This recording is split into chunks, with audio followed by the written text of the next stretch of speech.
শুধু মেধাবী ডাক্তার বা ইঞ্জিনিয়ার বা আর্কিটেক্ট থাকলেই চলবে না।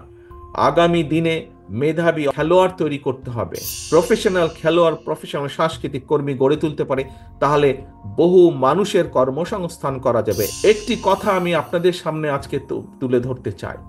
আমরা স্বৈরাচার মুক্ত করেছি দেশ, দেশের মানুষ স্বৈরাচারকে বিদায় করেছে এই দেশ থেকে। এখন সামনের দিনে হচ্ছে দেশ গড়ার পালা। প্রিয় ভাই বোনেরা, বাংলাদেশে প্রায় 18-20 কোটি মানুষ। আমাদের দেশে বহু বহু মেধাবী ডাক্তার আছেন, বহু মেধাবী ইঞ্জিনিয়ার আছেন, বহু মেধাবী অন্যান্য পেশার মানুষজন আছেন। বাট কিন্তু আমি মনে করি একজন রাজনৈতিক কর্মী হিসাবে, এই দেশের একজন সন্তান হিসেবে, বাংলাদেশের সন্তান হিসেবে আমি মনে করি আমাদের শুধু মেধাবী ডাক্তার বা ইঞ্জিনিয়ার বা আর্কিটেক্ট থাকলেই চলবে না। আগামী দিনে আমাদেরকে অবশ্যই মেধাবী অর্থাৎ প্রফেশনাল খেলোয়াড় তৈরি করতে হবে, যা তৈরি করতে হবে আমাদের ভবিষ্যৎ প্রজন্ম তাদের ভেতর থেকে। আমাদেরকে আগামী দিনে ভালো সাংস্কৃতিক ব্যক্তিত্ব তৈরি করতে হবে, এবং যা যদি তৈরি করতে হয় আমাদেরকে সেই পরিকল্পনা গ্রহণ করতে হবে। ইনশাল্লাহ আল্লাহর রহমতে বাংলাদেশ জাতীয়তাবাদী দল সরকার গঠনে সক্ষম হলে অবশ্যই আপনাদের এখানে অনেকেই আছেন যাদের মনে আছে যে শহীদ জিয়ার সময় নতুন কুড়ি নামে একটি অনুষ্ঠান চালু ছিল, একটি অনুষ্ঠান হতো নতুন কুড়ি নামে। সেই নতুন কুড়ি অনুষ্ঠানের লক্ষ্য ছিল যে বাংলাদেশের যারা ভবিষ্যৎ প্রজন্ম তাদের ভেতর থেকে ভালো খেলোয়াড় হোক, ভালো সাংস্কৃতিক কর্মী হোক, ভালো বক্তা হোক, ভালো আর্টিস্ট হোক, এই প্রতিভাবান মানুষগুলোকে বের করে নিয়ে আসা।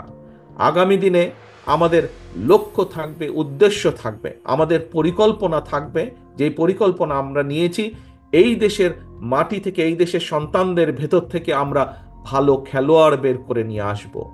যে সকল খেলা, প্রায় 10-12টি খেলা, যেই খেলাগুলো বাংলাদেশের মাটিতে বাংলাদেশের মানুষের কাছে জনপ্রিয়, একই সাথে যেই খেলাগুলো আন্তর্জাতিক পর্যায়েও জনপ্রিয়, এরকম 8-10টি খেলাকে আমরা বাছাই করব, এবং বাছাই করার মাধ্যমে এই দেশের মানুষের ভেতর থেকে, দেশের সন্তানদের ভেতর থেকে আমরা বের করে নিয়ে আসার চেষ্টা করব কারা সেই খেলাগুলোতে ভালো করতে পারবে। তাদেরকে আমরা সরকারের পক্ষ থেকে ট্রেনিং দিব, তাদেরকে আমরা জাতীয় এবং আন্তর্জাতিক মানের করে গড়ে তোলার চেষ্টা করব, যাতে স্পোর্টসের যে আন্তর্জাতিক ইভেন্টগুলো আছে সেই ইভেন্টগুলোতে যাতে আমরা দেশের জন্য সম্মান বয়ে আনতে পারি। পরিকল্পনা নিয়ে আমরা ধীরে ধীরে দেশের জন্য ভালো খেলোয়াড় গড়ে তুলব। আমাদের সমাজে একটি কথা এখানে উল্লেখ করতে চাই, আমাদের সমাজে মোটামুটিভাবে একটি ধারণা আছে যে পড়ালেখা করতে হবে, পড়ালেখার পাশাপাশি ভালো ইঞ্জিনিয়ার হতে হবে, ডাক্তার হতে হবে। আমাদের সামাজিক গঠনটাই এরকম, সমাজের সামাজিক গঠনটা। কিন্তু ব্যক্তিগতভাবে আমি মনে করি যে একজন মানুষকে, যার মধ্যে খেলোয়াড় হিসেবে মেধা আছে, তাকে যদি আমরা সঠিকভাবে গড়ে তুলতে পারি, সে যদি একজন প্রফেশনাল খেলোয়াড় হতে পারে, তাহলে সেই পেশার মাধ্যমেও সে তার পরিবারকে সাপোর্ট করতে সক্ষম হবে। ঠিক একইভাবে আমরা যদি একজন ভালো সাংস্কৃতিক প্রফেশনাল সাংস্কৃতিক কর্মীও গড়ে তুলতে পারি, তাহলে সে সংস্কৃতির মাধ্যমে হতে পারে, সে একজন বাদ্যযন্ত্রের সাংস্কৃতিক হতে পারে, সে একজন ভালো নাচ করতে পারে, সে ভালো গান গাইতে পারে, একজন খেলোয়াড় সে ফুটবলের হতে পারে, সে ভলিবলের হতে পারে, বাস্কেটবলের হতে পারে, ক্রিকেট প্লেয়ার হতে পারে।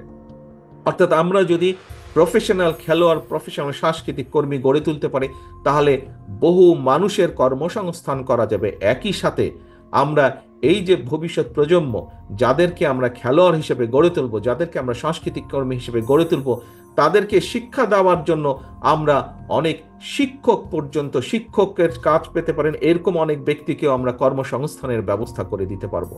কাজেই আসুন আজকে শুধু ডাক্তার ইঞ্জিনিয়ার আমরা গড়ে তুলব, মেধাবী ডাক্তার ইঞ্জিনিয়ার আর্কিটেক্ট গড়ে তুলব, পাশাপাশি আমরা আগামী দিনের জন্য আমাদের দেশের মানুষের ভিতর থেকে, ভবিষ্যৎ প্রজন্মের ভিতর থেকে যাতে আমরা প্রফেশনাল খেলোয়াড়, প্রফেশনাল সাংস্কৃতিক কর্মীও গড়ে তুলতে পারি, সেই লক্ষ্যে যাতে আমরা সফল হতে পারি, সেই প্রত্যাশা আমি আপনাদের সকলকে সাথে নিয়ে সেই প্রত্যাশা রাখতে চাই।